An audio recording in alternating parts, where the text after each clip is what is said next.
Hey folks, Matthew Weiss here, WeissAdvice.com. If you're new, welcome to the channel. In this video, I'm going to be going over a mix that I did 5 years ago. So we're going to learn from a few things that I feel like I did really well, and definitely a couple of things where, looking at it in hindsight, I feel I could have done better. But hey, great learning opportunity. Got there. Okay, so this record is Boom Boom by Akon featuring Anitta. I'll put a link to the final version, which has been out for a while, down in the description below. There's a lot I can pick apart on this mix, but I really want to focus on two things primarily. One is going to be just Anitta's vocal. Anita is one of the biggest reggaeton stars of our day, so I think it'll be cool to get to hear the raw vocal and then what I did with it. And then also I want to focus on something that I touched upon a lot last week, which was the idea that the opposite of good is boring. There's a lot of effects and one-time events that I've built into this mix, and I think that my line of thinking for doing that was really, really strong, and that you should probably be thinking the same way as you're doing your mixes. So with all that said, let's jump on in. Let's give this a listen.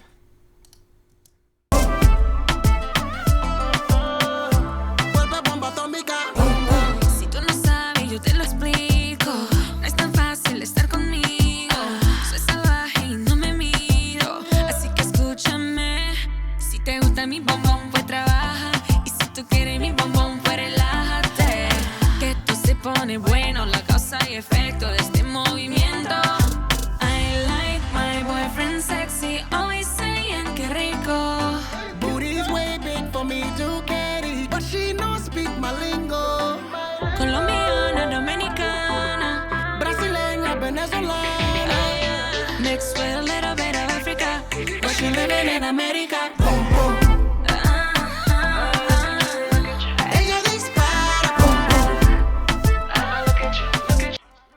So this mix was actually done in two parts. I did the first bit of it on my laptop while I was in Miami.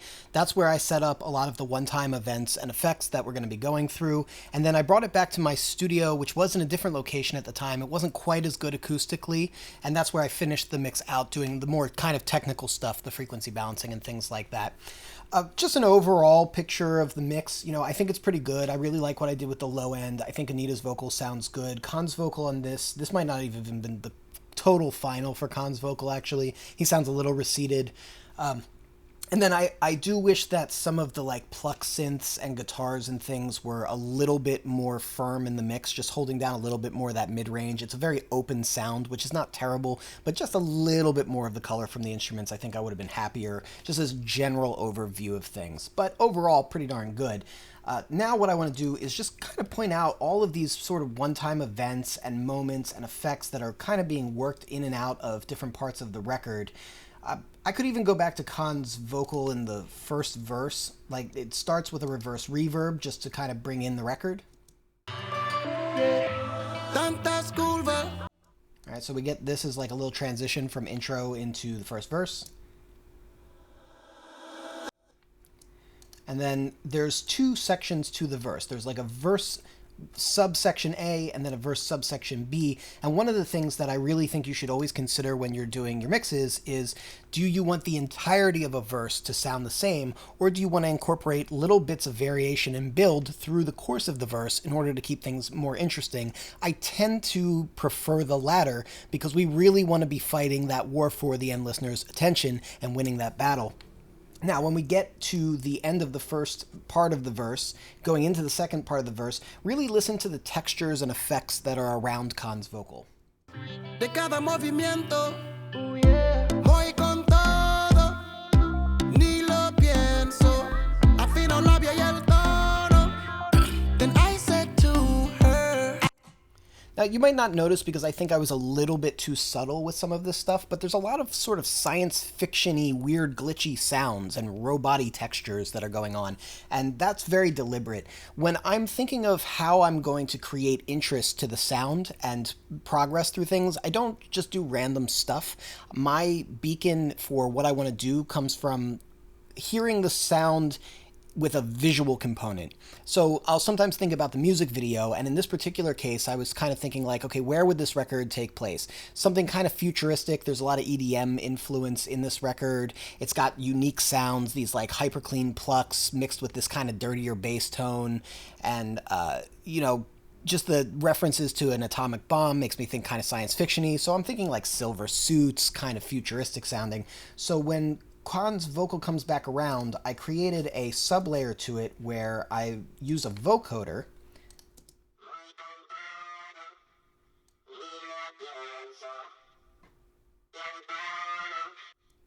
And it's really just providing texture on the voice. One of the things that I wish I had done differently, actually, I wish I just had it louder in the mix, because I was being a little bit timid, I think, at the time.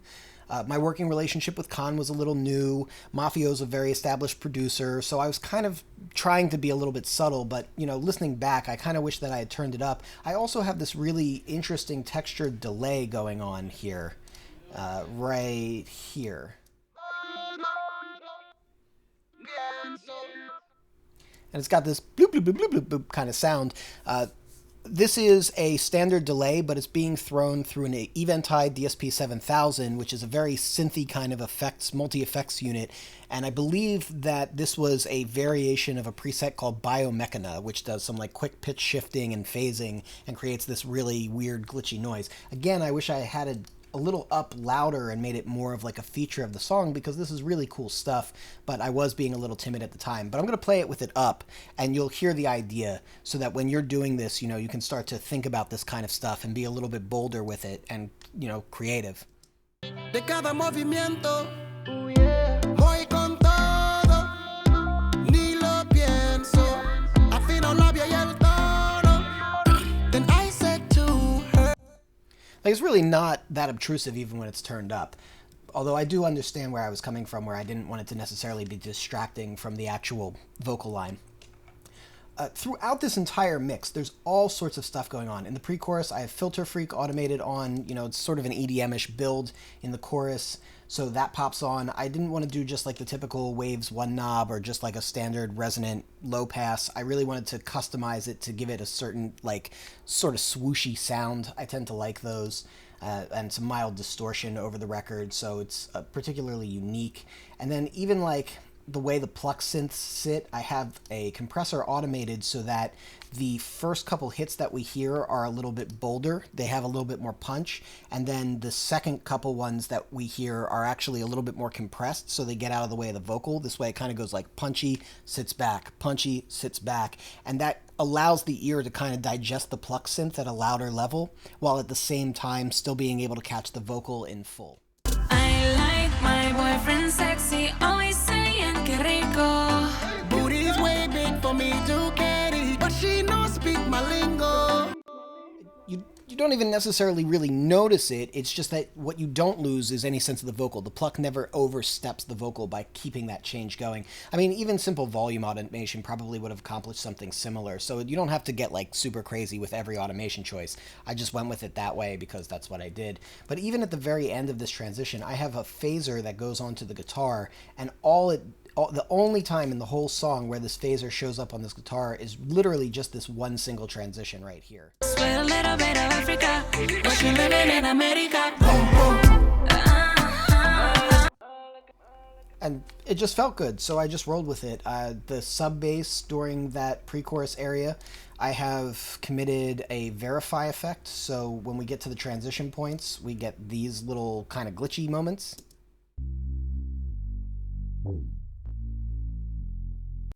Right? And in the context, it doesn't sound even out of place. Like, you wouldn't even necessarily notice it because it just feels like it belongs. I like my boyfriend sexy, always saying que rico. Booty's way big for me. Right? Nothing crazy there. But the idea with all of these effects, they all thread together in the way that they're all kind of glitchy. They all involve some kind of phasing. They all involve some kind of a glitch or a chop. And it's because that's the way that I'm envisioning the song sitting together. So even though it's a whole bunch of different effects coming in at different times, they all sort of have that common thread or common genre theme to them. All right, now I want to talk about Anitta's vocal. I think that Anitta's vocal is really fun There's a couple of really good lessons to learn from it. I'm going to play it down, and then I'm going to play it in solo. Si tú no sabes, yo te lo explico. No es tan fácil estar conmigo. Soy salvaje y no me miro. Así que escúchame.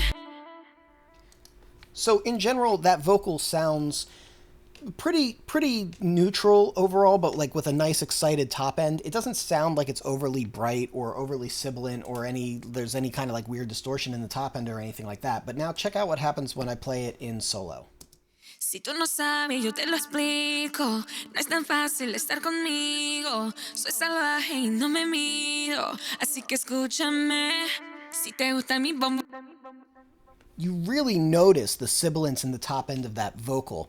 And it's really important to point out that when you're working with something in solo, everything that you do is going to become exaggerated. So minor changes become magnified because it's the only thing you're hearing. Once you hear it in context of everything else, bigger differences become less big. And so what I really like about what I did in this mix is that the top end is really pushed.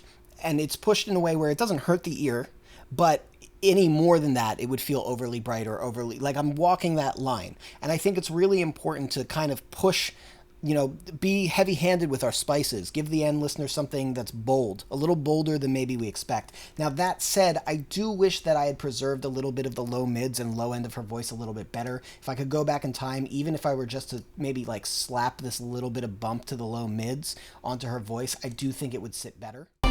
Si tú no sabes, yo te lo explico. No es tan fácil estar conmigo. Soy salvaje y no me miro.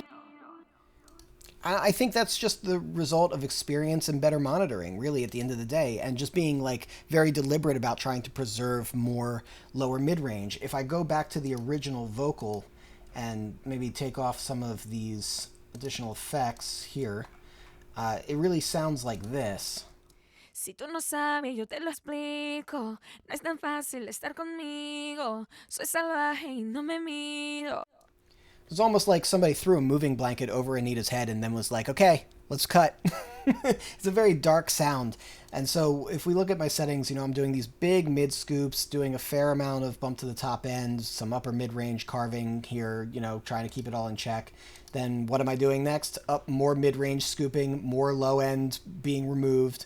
Okay, then what am I doing next? Look, more mid-range being removed here. Exciter on the top end. This is a kind of a grainier kind of exciter, and it works when you have like that overly rolled off top end. So that's giving that excitement of sound to it. So all these things make a lot of sense. I do just wish that I had been a little bit more careful about maybe my cue widths and how much cutting I was actually doing. But that being said, it did go to a mastering engineer who I think was able to fix some of that sound also in the mastering phase. So it worked out okay. I also want to point out the reverbs, because the reverbs are really, really important to this sound. First of all, the main reverb that we're hearing is this print right here.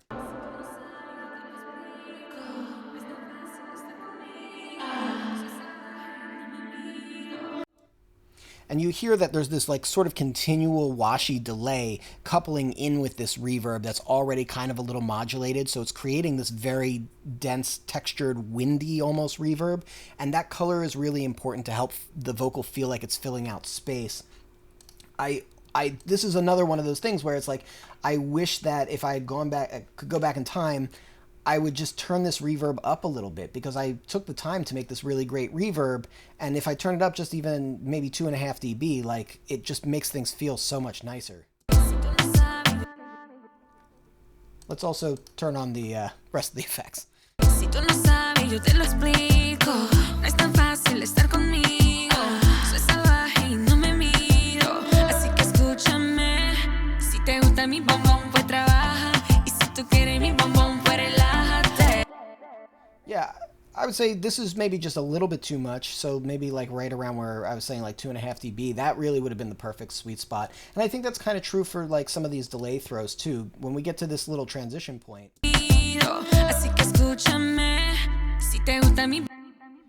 I wish I had that delay just come up a little bit.